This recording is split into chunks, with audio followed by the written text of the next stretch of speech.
ಓಂ ಶಾಂತಿ. ಇಂದಿನ ದಿನಾಂಕ 2/10/2021. ಮಧುರ ಮಕ್ಕಳೇ, ಈಗ ಈ ಮೃತ್ಯು ಲೋಕದ ಅಂತ್ಯವಾಗಿದೆ, ಅಮರ ಲೋಕದ ಸ್ಥಾಪನೆಯಾಗುತ್ತಿದೆ. ಆದ್ದರಿಂದ ನೀವು ಮೃತ್ಯು ಲೋಕದವರನ್ನು ನೆನಪು ಮಾಡಬಾರದು. ಪ್ರಶ್ನೆ: ತಂದೆಯು ತಮ್ಮ ಬಡ ಮಕ್ಕಳಿಗೆ ಯಾವ ಸ್ಮೃತಿ ತರಿಸುತ್ತಾರೆ? ಉತ್ತರ: ಮಕ್ಕಳೇ, ನೀವು ಪವಿತ್ರರಾಗಿದ್ದಾಗ ಬಹಳ ಸುಖಿಯಾಗಿದ್ದೀರಿ.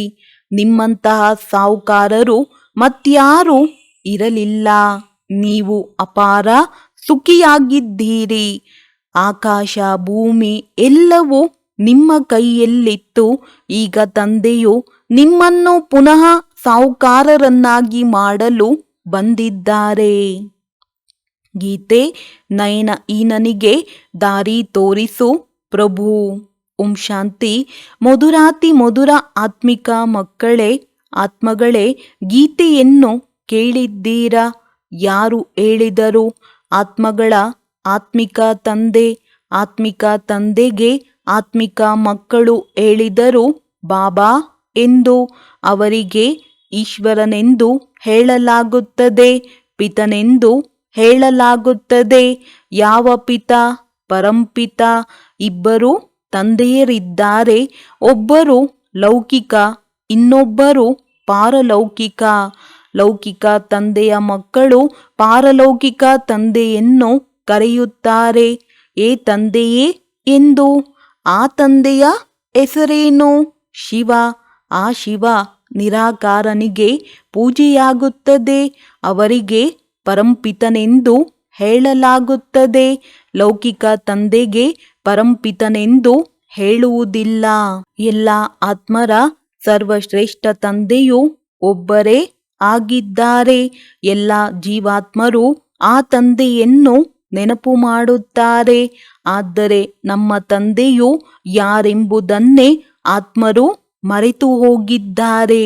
ಓ ತಂದೆಯೇ, ನಾವು ಕಣ್ಣಿಲ್ಲದ ಕುರುಡರಿಗೆ ಕಣ್ಣನ್ನು ಕೊಡಿ, ಅದರಿಂದ ನಾವು ನಮ್ಮ ತಂದೆಯನ್ನು ಅರಿತುಕೊಳ್ಳುವೆವು ಎಂದು ಕೂಗುತ್ತಾರೆ. ಭಕ್ತಿ ಮಾರ್ಗದಲ್ಲಿ ನಾವು ಅಂಧರಾಗಿ ಹುಡುಕುತ್ತಾ ಇರುತ್ತೇವೆ. ಈಗ ಈ ಹುಡುಕಾಟದಿಂದ ಬಿಡಿಸು ಎಂದು ಹೇಳುತ್ತಾರೆ. ತಂದೆಯೇ ಕಲ್ಪಕಲ್ಪವು ಬಂದು ಭಾರತವನ್ನು ಸ್ವರ್ಗವನ್ನಾಗಿ ಮಾಡುತ್ತಾರೆ. ಈಗ ಕಲಿಯುಗವಾಗಿದೆ, ಸತ್ಯಯುಗವು ಬರಲಿದೆ. ಕಲಿಯುಗ ಮತ್ತು ಸತ್ಯಯುಗದ ನಡುವಿನ ಸಮಯಕ್ಕೆ ಸಂಗಮವೆಂದು ಹೇಳಲಾಗುತ್ತದೆ. ಇದು ಪುರುಷೋತ್ತಮ ಸಂಗಮಯುಗವಾಗಿದೆ. ಬೇಅದ್ದಿನ ತಂದೆಯು ಬಂದು ಭ್ರಷ್ಟಾಚಾರಿ ಆಗಿರುವವರನ್ನು ಶ್ರೇಷ್ಠಾಚಾರಿ ಪುರುಷೋತ್ತಮರನ್ನಾಗಿ ಮಾಡುತ್ತಾರೆ. ಲಕ್ಷ್ಮೀ ನಾರಾಯಣರು ಪುರುಷೋತ್ತಮರಾಗಿದ್ದರು. ಲಕ್ಷ್ಮೀ ನಾರಾಯಣರ ವಂಶಾವಳಿಯ ರಾಜ್ಯವಿತ್ತು. ಇದನ್ನು ತಂದೆಯು ಬಂದು ಸ್ಮೃತಿ ತರಿಸುತ್ತಾರೆ. ನೀವು ಭಾರತವಾಸಿಗಳು ಇಂದಿಗೆ 5000 ವರ್ಷಗಳ ಮೊದಲು ಸ್ವರ್ಗವಾಸಿಗಳಾಗಿದ್ದೀರಿ. ಈಗ ನರಕವಾಸಿಗಳಾಗಿದ್ದೀರಿ. ಇಂದಿಗೆ 5000 ವರ್ಷಗಳ ಮೊದಲು ಭಾರತವು ಸ್ವರ್ಗವಾಗಿತ್ತು. ಭಾರತಕ್ಕೆ ಬಹಳ ಮಹಿಮೆ ಇತ್ತು. ವಜ್ರ ವೈಡೂರ್ಯಗಳ ಮೆಹಲುಗಳಿತ್ತು. ಈಗ ಏನೂ ಇಲ್ಲ. ಆ ಸಮಯದಲ್ಲಿ ಮತ್ಯಾವುದೇ ಧರ್ಮವಿರಲಿಲ್ಲ. ಕೇವಲ ಸೂರ್ಯ ವಂಶೀಯರಿದ್ದರು. ಚಂದ್ರ ವಂಶೀಯರು ಕೊನೆಯಲ್ಲಿ ಬರುತ್ತಾರೆ. ತಂದೆಯು ತಿಳಿಸುತ್ತಾರೆ, ನೀವೇ ಸೂರ್ಯವಂಶಿಗಳಾಗಿದ್ದೀರಿ. ಇಲ್ಲಿಯವರೆಗೂ ಮನುಷ್ಯರು ಲಕ್ಷ್ಮೀ ನಾರಾಯಣರ ಮಂದಿರಗಳನ್ನು ಕಟ್ಟಿಸುತ್ತಾ ಇರುತ್ತಾರೆ. ಆದರೆ ಲಕ್ಷ್ಮೀ ನಾರಾಯಣರ ರಾಜ್ಯವು ಯಾವಾಗ ಇತ್ತು? ಅವರು ಹೇಗೆ ರಾಜ್ಯವನ್ನು ಪಡೆದರು? ಇದು ಯಾರಿಗೂ ತಿಳಿದಿಲ್ಲ. ಪೂಜೆ ಮಾಡುತ್ತಾರೆ, ಆದರೆ ತಿಳಿದುಕೊಂಡಿಲ್ಲ. ಅಂದ ಮೇಲೆ ಅಂಧ ಶ್ರದ್ಧೆಯಾಯಿತಲ್ಲವೇ? ಶಿವನಿಗೆ, ಲಕ್ಷ್ಮೀ ನಾರಾಯಣರಿಗೆ ಪೂಜೆ ಮಾಡುತ್ತಾರೆ. ಅವರ ಚರಿತ್ರೆಯನ್ನು ಯಾರೂ ತಿಳಿದುಕೊಂಡಿಲ್ಲ. ಭಾರತವಾಸಿಗಳೇ ಸ್ವಯಂ ಹೇಳುತ್ತಾರೆ, ನಾವು ಪತಿತರಾಗಿದ್ದೇವೆ. ಏ ಪತಿತ ಪಾವನ ತಂದೆಯೇ ಬನ್ನಿ, ಬಂದು ನಮ್ಮನ್ನು ದುಃಖದಿಂದ ರಾವಣ ರಾಜ್ಯದಿಂದ ಬಿಡಿಸಿ ಎಂದು. ತಂದೆಯು ಬಂದು ಎಲ್ಲರನ್ನೂ ಬಿಡುಗಡೆ ಮಾಡುತ್ತಾರೆ. ಮಕ್ಕಳಿಗೆ ತಿಳಿದಿದೆ, ಸತ್ಯಯುಗದಲ್ಲಿ ಒಂದೇ ರಾಜ್ಯವಿತ್ತು. ಕಾಂಗ್ರೆಸ್ಸಿನವರು ಅಥವಾ ಬಾಪೂಜಿಯೂ ಸಹ ನಮಗೆ ಪುನಃ ರಾಮರಾಜ್ಯ ಬೇಕು, ನಾವು ಸ್ವರ್ಗವಾಸಿಗಳಾಗ ಬಯಸುತ್ತೇವೆ ಎಂದೇ ಹೇಳುತ್ತಿದ್ದರು. ಈಗ ನರಕವಾಸಿಗಳದ್ದು ಯಾವ ಸ್ಥಿತಿಯಾಗಿದೆ ನೋಡುತ್ತಿದ್ದೀರಾ. ಇದಕ್ಕೆ ನರಕ ಭೂತ ಪ್ರಪಂಚ ಎಂದು ಹೇಳಲಾಗುತ್ತದೆ. ಇದೇ ಭಾರತವು ದೈವಿ ಪ್ರಪಂಚವಾಗಿತ್ತು, ಈಗ ಭೂತಗಳ ಪ್ರಪಂಚವಾಗಿ ಬಿಟ್ಟಿದೆ. ತಂದೆಯು ತಿಳಿಸುತ್ತಾರೆ, ನೀವು 84 ಜನ್ಮಗಳನ್ನು ತೆಗೆದುಕೊಂಡಿದ್ದೀರಿ. 84 ಲಕ್ಷವಲ್ಲ, 84 ಲಕ್ಷವೆಂದು ಶಾಸ್ತ್ರಗಳಲ್ಲಿ ಸುಳ್ಳು ಬರೆದಿದ್ದಾರೆ. ಇಂದಿಗೆ 5000 ವರ್ಷಗಳ ಮೊದಲು ಸದ್ಗತಿ ಮಾರ್ಗವಿತ್ತು. ಅಲ್ಲಿ ಭಕ್ತಿಯಾಗಲಿ ದುಃಖದ ಹೆಸರು ಗುರುತಾಗಲಿ ಇರಲಿಲ್ಲ. ಅದಕ್ಕೆ ಸುಖಧಾಮವೆಂದು ಹೇಳಲಾಗುತ್ತದೆ. ತಂದೆಯು ತಿಳಿಸುತ್ತಾರೆ, ನೀವು ಮೂಲತಃ ಶಾಂತಿಧಾಮದ ನಿವಾಸಿಗಳಾಗಿದ್ದೀರಿ. ನೀವು ಇಲ್ಲಿಗೆ ಪಾತ್ರವನ್ನು ಅಭಿನಯಿಸಲು ಬಂದಿದ್ದೀರಿ. 84 ಪುನರ್ಜನ್ಮಗಳು ಇರುತ್ತವೆಯೇ ಹೊರತು 84 ಲಕ್ಷವಲ್ಲ. ಈಗ ಬೇಅದ್ದಿನ ತಂದೆಯೇ ನೀವು ಮಕ್ಕಳಿಗೆ ಬೇಅದ್ದಿನ ಆಸ್ತಿಯನ್ನು ಕೊಡಲು ಬಂದಿದ್ದಾರೆ. ನೀವಾತ್ಮಗಳೊಂದಿಗೆ ಮಾತನಾಡುತ್ತಾರೆ. ಅನ್ಯ ಸತ್ಸಂಗಗಳಲ್ಲಿ ಮನುಷ್ಯರು ಮನುಷ್ಯರಿಗೆ ಭಕ್ತಿಯ ಮಾತುಗಳನ್ನು ತಿಳಿಸುತ್ತಾರೆ. ಅರ್ಧಕಲ್ಪ ಭಾರತವು ಸ್ವರ್ಗವಾಗಿದ್ದಾಗ ಯಾರೊಬ್ಬರೂ ಪತಿತರಿರಲಿಲ್ಲ. ಈಗ ಒಬ್ಬರೂ ಪಾವನರಿಲ್ಲ. ಇದು ಪತಿತ ಪ್ರಪಂಚವಾಗಿದೆ. ತಂದೆಯು ತಿಳಿಸುತ್ತಾರೆ, ಗೀತೆಯಲ್ಲಿ ಕೃಷ್ಣ ಭಗವಾನುವಾಚ ಎಂದು ಬರೆದು ಬಿಟ್ಟಿದ್ದಾರೆ. ಕೃಷ್ಣನು ಭಗವಂತನಲ್ಲ, ಗೀತೆಯನ್ನು ತಿಳಿಸಲಿಲ್ಲ. ಇವರು ತಮ್ಮ ಧರ್ಮಶಾಸ್ತ್ರವನ್ನು ಸಹ ತಿಳಿದುಕೊಂಡಿಲ್ಲ. ತಮ್ಮ ಧರ್ಮವನ್ನೇ ಮರೆತು ಬಿಟ್ಟಿದ್ದಾರೆ. 4 ಮುಖ್ಯ ಧರ್ಮಗಳಿವೆ. ಮೊದಲು ಆದಿ ಸನಾತನ ದೇವಿ ದೇವತಾ ಧರ್ಮ, ಸೂರ್ಯ ವಂಶೀಯರು, ನಂತರ ಚಂದ್ರ ವಂಶೀಯರು. ಇಬ್ಬರನ್ನು ಸೇರಿಸಿ ದೇವಿ ದೇವತಾ ಧರ್ಮವೆಂದು ಹೇಳುತ್ತಾರೆ. ಅಲ್ಲಿ ದುಃಖದ ಹೆಸರುಗಳು ಇರಲಿಲ್ಲ. 21 ಜನ್ಮಗಳು ನೀವು ಸುಖಧಾಮದಲ್ಲಿದ್ದೀರಿ.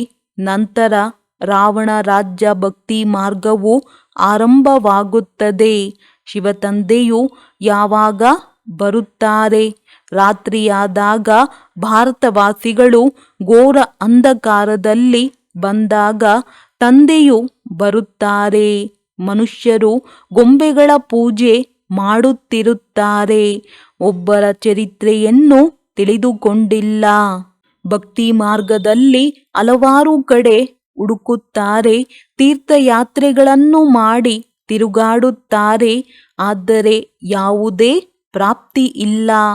ತಂದೆಯು ತಿಳಿಸುತ್ತಾರೆ, ನಾನು ಬಂದು ನಿಮಗೆ ಬ್ರಹ್ಮರವರ ಮೂಲಕ ಯಥಾರ್ಥ ಜ್ಞಾನವನ್ನು ತಿಳಿಸುತ್ತೇನೆ.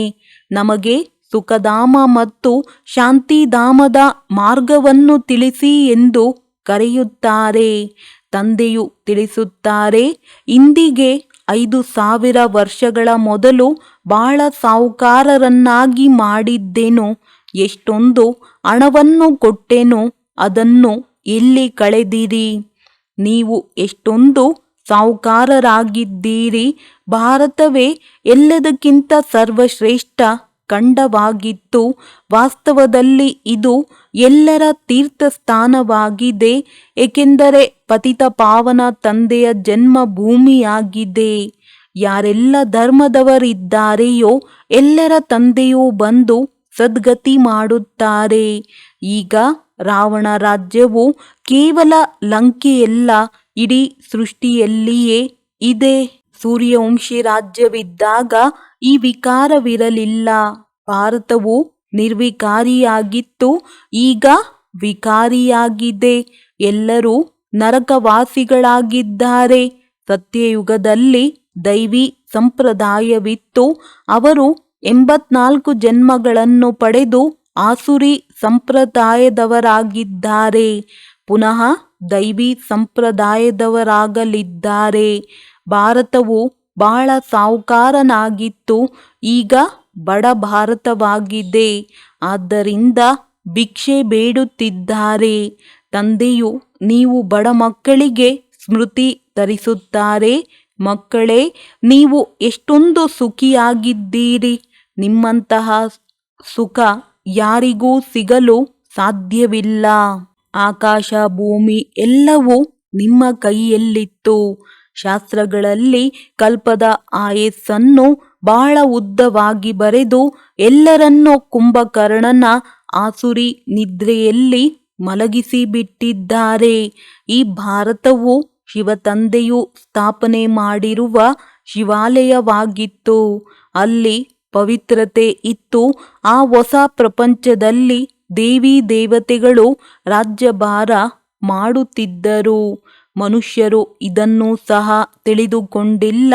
ರಾಧೆ ಕೃಷ್ಣರ ಪರಸ್ಪರ ಸಂಬಂಧವೇನು? ಇವರು ಬೇರೆ ಬೇರೆ ರಾಜಧಾನಿಯವರಾಗಿದ್ದರು. ಮತ್ತೆ ಸ್ವಯಂವರದ ನಂತರ ಲಕ್ಷ್ಮೀ ನಾರಾಯಣರಾದರು. ಈ ಜ್ಞಾನವು ಯಾವ ಮನುಷ್ಯ ಮಾತ್ರರಲ್ಲಿಯೂ ಇಲ್ಲ. ಆತ್ಮಿಕ ಜ್ಞಾನವನ್ನು ಕೇವಲ ಒಬ್ಬ ತಂದೆಯೇ ಕೊಡುತ್ತಾರೆ. ಈಗ ತಂದೆಯು ಹೇಳುತ್ತಾರೆ, ಆತ್ಮಾಭಿಮಾನಿಯಾಗಿರಿ. ಪರಂಪಿತನಾದ ನನ್ನನ್ನು ನೆನಪು ಮಾಡಿರಿ. ನೆನಪಿನಿಂದಲೇ ನೀವು ತಮೋಪ್ರಧಾನರಿಂದ ಸತೋಪ್ರಧಾನರಾಗುತ್ತೀರಿ. ನೀವಿಲ್ಲಿ ಮನುಷ್ಯರಿಂದ ದೇವತೆ ಅಥವಾ ಪತಿತರಿಂದ ಪಾವನರಾಗಲು ಬರುತ್ತೀರಿ. ಈಗ ಇದು ರಾವಣ ರಾಜ್ಯವಾಗಿದೆ. ಭಕ್ತಿಯಲ್ಲಿ ರಾವಣ ರಾಜ್ಯವು ಆರಂಭವಾಗುತ್ತದೆ. ಭಕ್ತಿ ಮಾಡುವವರೆಲ್ಲರೂ ರಾವಣನ ಬಂಧನದಲ್ಲಿದ್ದಾರೆ. ಇಡೀ ಪ್ರಪಂಚವು 5 ವಿಕಾರಗಳೆಂಬ ರಾವಣನ ಬಂಧನದಲ್ಲಿದೆ. ಶೋಕವಾಟಿಕೆ ಎಲ್ಲಿದೆ?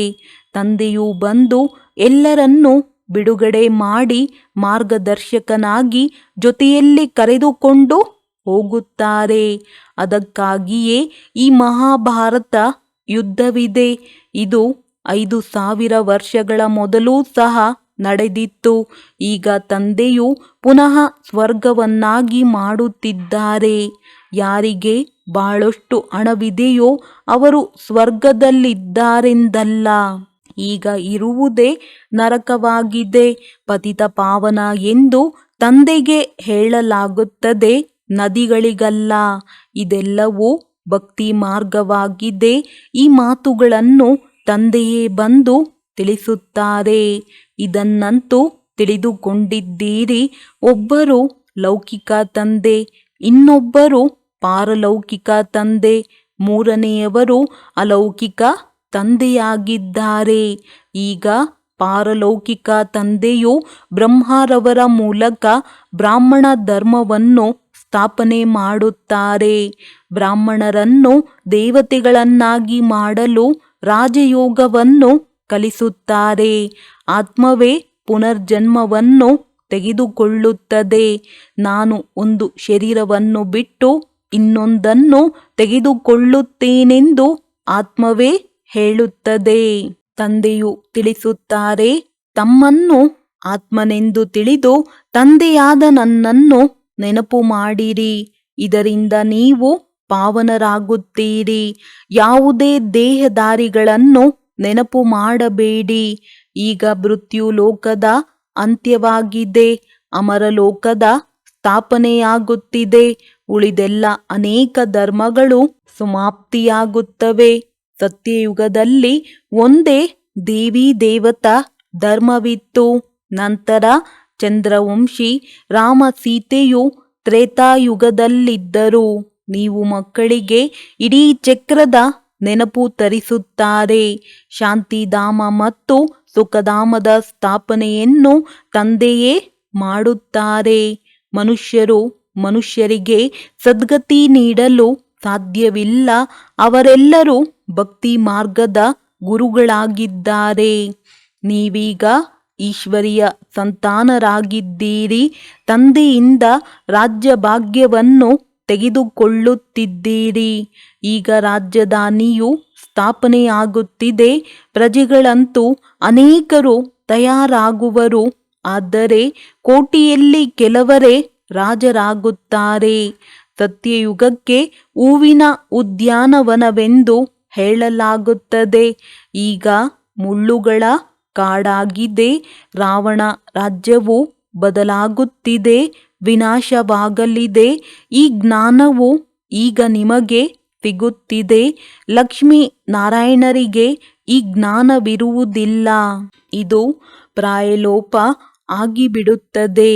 ಭಕ್ತಿ ಮಾರ್ಗದಲ್ಲಿ ತಂದೆಯನ್ನು ಯಾರು ಯಥಾರ್ಥವಾಗಿ ತಿಳಿದುಕೊಂಡಿಲ್ಲ. ತಂದೆಯು ರಚಯಿತನಾಗಿದ್ದಾರೆ. ಬ್ರಹ್ಮ ವಿಷ್ಣು ಶಂಕರನೂ ಸಹ ರಚಯಿತನಾಗಿದ್ದಾನೆ. ಸರ್ವವ್ಯಾಪಿ ಎಂದು ಹೇಳಿದರೆ ಆಸ್ತಿಯ ಅಧಿಕಾರವೇ ಸಮಾಪ್ತಿಯಾಗುತ್ತದೆ. ತಂದೆಯು ಬಂದು ಎಲ್ಲರಿಗೆ ಆಸ್ತಿಯನ್ನು ಕೊಡುತ್ತಾರೆ. ಯಾರು ಮೊಟ್ಟ ಮೊದಲು ಸತ್ಯಯುಗದಲ್ಲಿ ಬರುವರೋ ಅವರೇ 84 ಜನ್ಮಗಳನ್ನು ತೆಗೆದುಕೊಳ್ಳುತ್ತಾರೆ. ಕ್ರಿಶ್ಚಿಯನ್ನರು ಹೆಚ್ಚೆಂದರೆ 40 ಜನ್ಮಗಳನ್ನು ತೆಗೆದುಕೊಳ್ಳಬಹುದು. ಒಬ್ಬ ಭಗವಂತನನ್ನು ಹುಡುಕುವುದಕ್ಕಾಗಿ ಎಷ್ಟೊಂದು ಪರಿಶ್ರಮ ಪಡುತ್ತಾರೆ. ಈಗ ನಿಮಗೆ ಯಾವುದೇ ಪರಿಶ್ರಮವಿಲ್ಲ. ಒಬ್ಬ ತಂದೆಯನ್ನು ನೆನಪು ಮಾಡಿದರೆ ತಮೋಪ್ರಧಾನರಿಂದ ಸತೋಪ್ರಧಾನರಾಗಿ ಬಿಡುತ್ತೀರಿ. ಇದು ಯಾತ್ರೆಯಾಗಿದೆ. ಇದು ಈಶ್ವರೀಯ ವಿಶ್ವವಿದ್ಯಾಲಯವಾಗಿದೆ.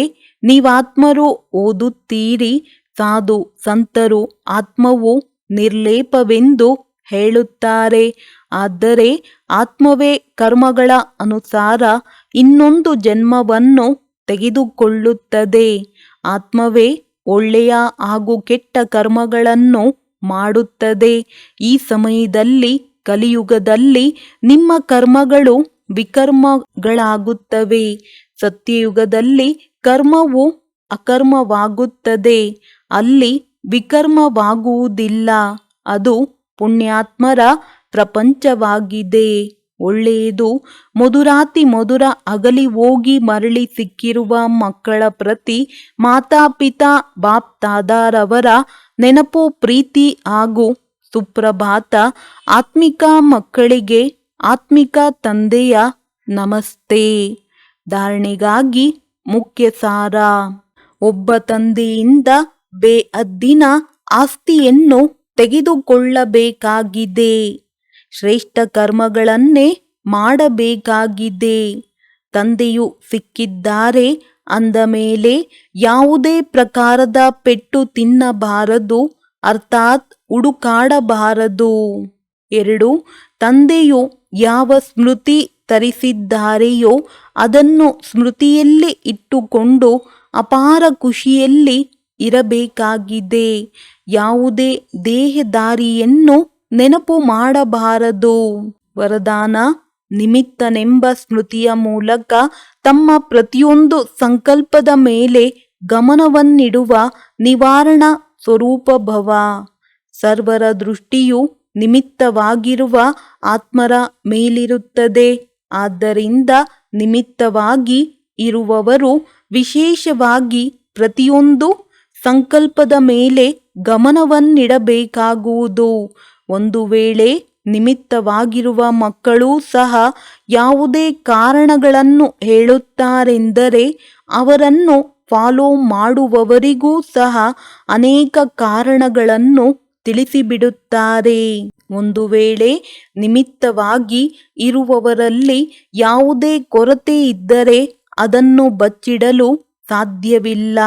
ಆದ್ದರಿಂದ ವಿಶೇಷವಾಗಿ ತಮ್ಮ ಸಂಕಲ್ಪ, ವಾಣಿ ಹಾಗೂ ಕರ್ಮದ ಮೇಲೆ ಗಮನವನ್ನಿಟ್ಟು ನಿವಾರಣಾ ಸ್ವರೂಪರಾಗಿರಿ.